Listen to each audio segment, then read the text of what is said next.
Apa kabar pemirsa? Bertemu lagi bersama saya Mendy Nugroho dalam Warta Parlamentaria. Kami sudah menyiapkan beragam informasi seputar kinerja dan kegiatan anggota DPR RI. Inilah Warta Parlamentaria selengkapnya.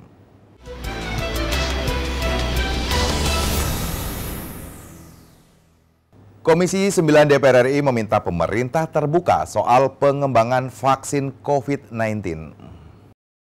Ditemui usai menjadi pembicara dalam diskusi terkait vaksin COVID-19 di Media Center DPR RI Gedung Nusantara 3, Senayan, Jakarta baru-baru ini, anggota Komisi 9 DPR RI Intan Fauzi meminta pemerintah terbuka dalam menyampaikan informasi terkini terkait pengembangan riset vaksin COVID-19. Intan pun mendorong lembaga biomolekuler Eijkman beserta seluruh lembaga riset dan kesehatan lainnya berlomba-lomba meriset vaksin COVID-19. Jika vaksin COVID-19 telah ditemukan, maka nantinya akan dikembangkan dan diproduksi dalam jumlah atau dosis yang besar. Jadi kita juga berharap besar bahwa Bio Farma atau lembaga-lembaga yang ada di Indonesia ini bisa menemukan juga vaksinnya. Dan kalaupun kita bekerja sama dengan pihak luar, karena sebetulnya di luar negeri sendiri bukan hanya Sinovac, berbagai perusahaan farmasi ada yang dari UK, Jerman dan sebagainya itu. Anggota Komisi 11 DPR RI Anies Biarwati mengatakan Bio Farma selaku BUMN farmasi terkemuka di tanah air telah memiliki reputasi yang baik di dunia internasional. Anies berharap Bio Farma bisa segera menemukan vaksin COVID-19 yang memang diperlukan dan sudah sangat ditunggu-tunggu oleh seluruh masyarakat Indonesia. Kita berharap perkembangannya signifikan begitu ya. Jadi sudah ada yang menangani begitu ya. Bio Farma ini satu badan memang usianya sudah 100 tahun dan sudah pengalaman diakui juga internasional. Oki Zulindra dan Tegar, TVR Parlemen melaporkan. Komisi 8 DPR RI mengapresiasi langkah pemerintah dan mitra Komisi 8 DPR RI di Jawa Tengah dalam mencegah penyebaran COVID-19 dan penyaluran bantuan secara merata ke seluruh masyarakat.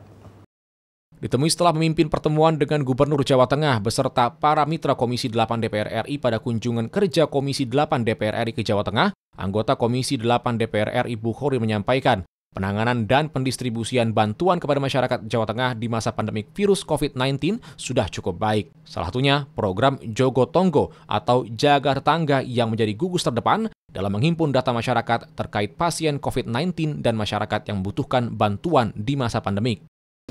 Yang menarik di Jawa Tengah ini ada program Jogo Tonggo.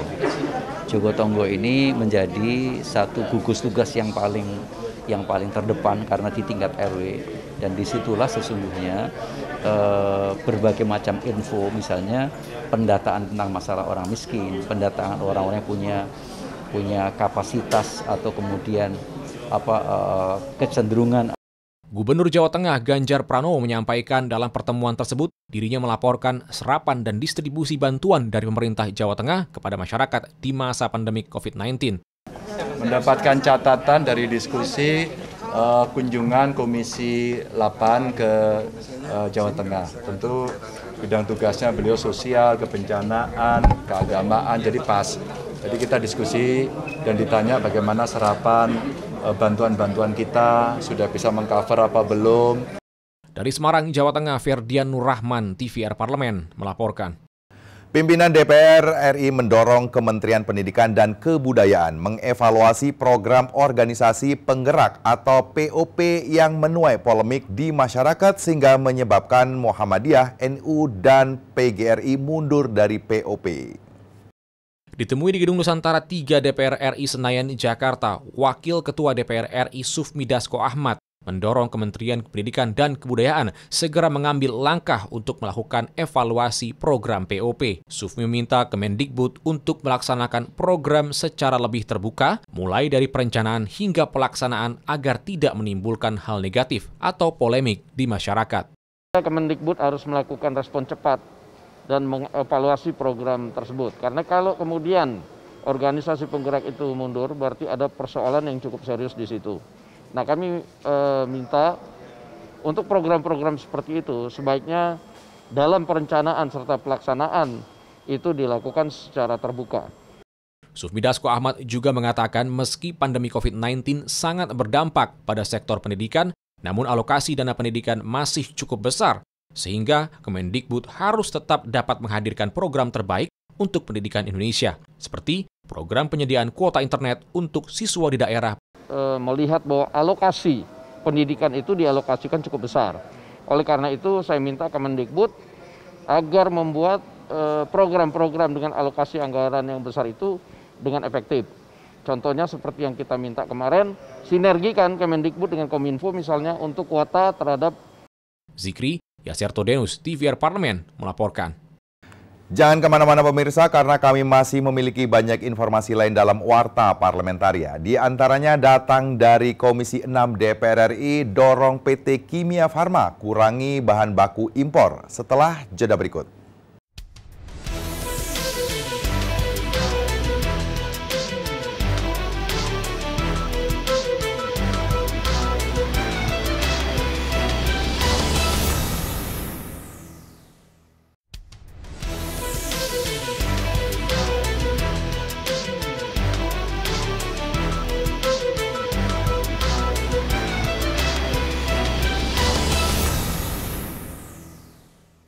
Komisi 6 DPR mendorong PT Kimia Farma mengurangi jumlah bahan baku impor dalam memproduksi obat buatan agar Indonesia tidak lagi bergantung kepada negara lain dalam memproduksi obat. Ditemui saat Komisi 6 DPR RI meninjau PT Kimia Farma untuk memastikan ketersediaan obat-obatan dalam menghadapi pandemi COVID-19, Wakil Ketua Komisi 6 DPR RI Gede Sumarjaya Linggih menyampaikan, selama ini 90% bahan baku obat-obatan produksi Indonesia berasal dari impor. Gede Sumarjaya menilai Kimia Farma memiliki kapasitas yang cukup baik untuk memproses obat-obatan yang berpotensi menjadi obat COVID-19. Untuk itu, ia mengimbau pemerintah memberikan PMN kepada PT Kimia Farma. Kami lihat sendiri itu berpotensi dan tentu tahun depan kami ingin pemerintah tidak hanya concern terhadap yang berdampak, tapi ya tentu ini adalah untuk mempercepat pemulihan, yaitu Kimia Farma mungkin nanti kami usulkan untuk mendapat PMN. Anggota Komisi 6 DPR RI Rieke Diah Pitaloka mendorong PT Kimia Farma dapat memproduksi kantong darah karena saat ini hampir 100% kantong darah yang dipergunakan di dalam negeri adalah hasil impor. Menurut Rieke, selain untuk memperkuat industri farmasi nasional, kantong darah buatan dalam negeri akan lebih terkontrol keamanannya. Terkait industri kantung darah yang itu impor hampir 100%, di mana kantung darah ini menjadi hal yang juga sangat penting ya. Kalau itu dibuat di dalam negeri, tentu dari sisi keamanan juga saya kira bisa lebih terkontrol. Dari Provinsi Jawa Barat, Syamsul Fajri, TVR Parlemen, melaporkan.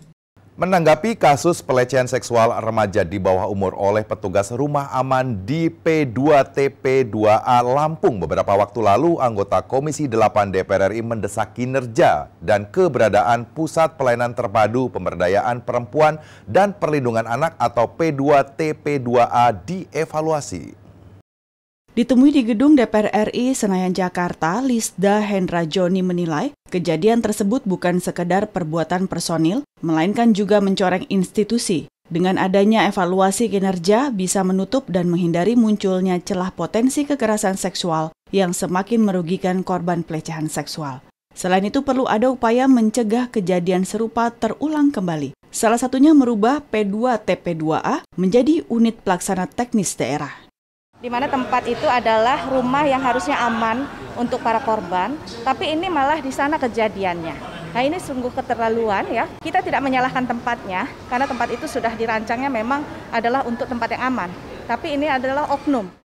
Anggota Komisi 8 DPR RI Lisda Hendra Joni menambahkan, evaluasi terhadap P2TP2A juga harus dilakukan terhadap proses rekrutmen petugas, karakter petugas, kode etik, dan pengawasan terhadap petugas, serta standar layanan minimal bagi korban. Tentu perlu kita kaji kenapa bisa kejadiannya seperti ini, dan nanti petugasnya apakah harus perempuan di sana, ataukah bagaimana lagi tempatnya supaya memang betul-betul tempat yang tadinya disiapkan untuk korban supaya lebih aman, ya memang sebenarnya aman gitu. Andri, TVR Parlemen melaporkan. Badan Urusan Rumah Tangga atau BURT DPR RI mengapresiasi protokoleran DPR RI di Bandara Halim Perdana Kusuma sudah menjalankan protokol kesehatan COVID-19 dalam melakukan pelayanan bagi anggota DPR RI yang melakukan perjalanan dengan pesawat terbang melalui Bandara Halim Perdana Kusuma. Ditemui saat melakukan peninjauan ke Bandara Halim Perdana Kusuma, Jakarta, Ketua BURT DPR RI Agung Santoso juga mengapresiasi pihak Bandara Halim Perdana Kusuma yang siap dengan berbagai inovasi dalam penerapan protokol kesehatan COVID-19 bagi seluruh penumpang termasuk pada anggota DPR RI. Selain itu, pihak bandara juga menyiapkan langkah-langkah penanganan bagi penumpang yang diduga memiliki gejala-gejala awal terinfeksi COVID-19, baik pelayanan kesehatan maupun terkait tiket penumpang tersebut. Walaupun dia sudah membawa surat keterangan sehat, tapi dicek di sini suhunya kok tinggi.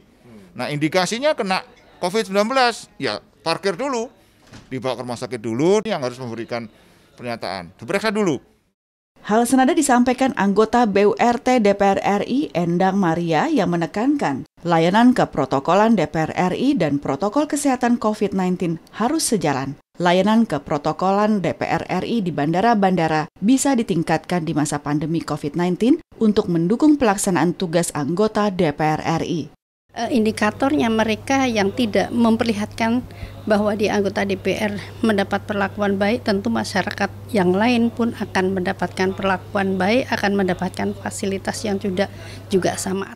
Temiriansyah, TVR Parlemen melaporkan.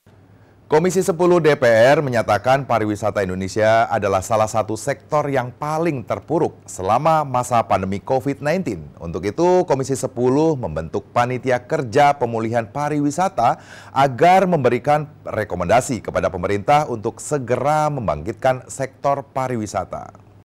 Wakil Ketua Komisi 10 DPR RI Abdul Fikri Fakih mengatakan, dari semua mitra Komisi 10 DPR RI, Kementerian Pariwisata dan Ekonomi Kreatif adalah kementerian yang paling terdampak pandemi COVID-19.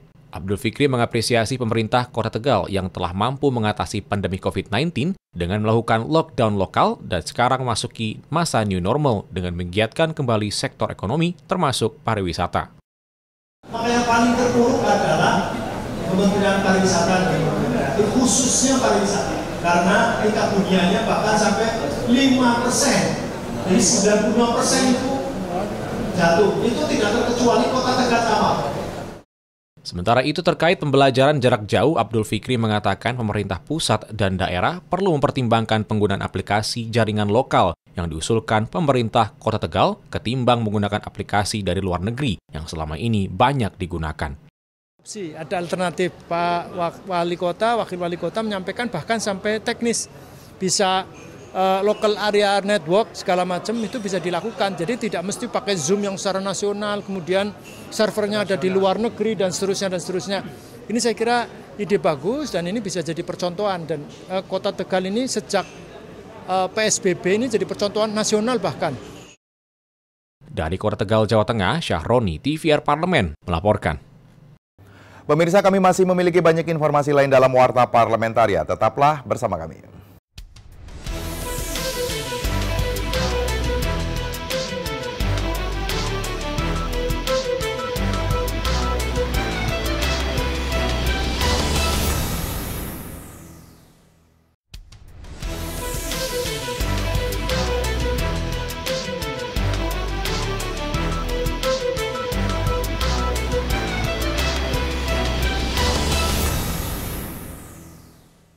Komisi 11 DPR RI mempertanyakan urgensi dan efektivitas Komite COVID-19 yang baru dibentuk Presiden. Ditemui usai menjadi pembicara dalam diskusi terkait vaksin COVID-19 di Media Center DPR RI Gedung Nusantara 3, Jakarta, anggota Komisi 11 DPR RI Anis Biarwati mempertanyakan urgensi pembentukan Komite COVID-19 dan Pemulihan Ekonomi Nasional yang didirikan untuk menggantikan gugus tugas percepatan penanganan COVID-19. Pembentukan Komite COVID-19 oleh pemerintah tidak mendesak. Dikarenakan sudah ada peraturan Presiden nomor 82 tahun 2020 tentang Komite Penanganan COVID-19 dan Pemulihan Ekonomi Nasional, Komite COVID-19 ini tidak tumpang tindih dengan kementerian lembaga lain ataupun menimbulkan konflik kepentingan. Apakah itu menjadi solusi dengan komite itu, dengan merubah dari gugus tugas menjadi satuan tugas gitu, yang tentu walaupun dibilang birokrasinya tidak panjang sebagainya, hanya ganti baju, ini malah menimbulkan tanda tanya gitu. Kalau ganti baju apa urgensinya gitu dibentuk komite baru itu gitu. Ditemui di tempat yang sama, anggota Komisi 9 DPR RI Intan Fauzi berharap pemerintah dapat fokus untuk menangani pandemi COVID-19 bisa tepat sasaran dalam mempergunakan anggaran untuk penanganan COVID-19. Sepanjang memang pro rakyat dan kembali lagi tepat sasaran.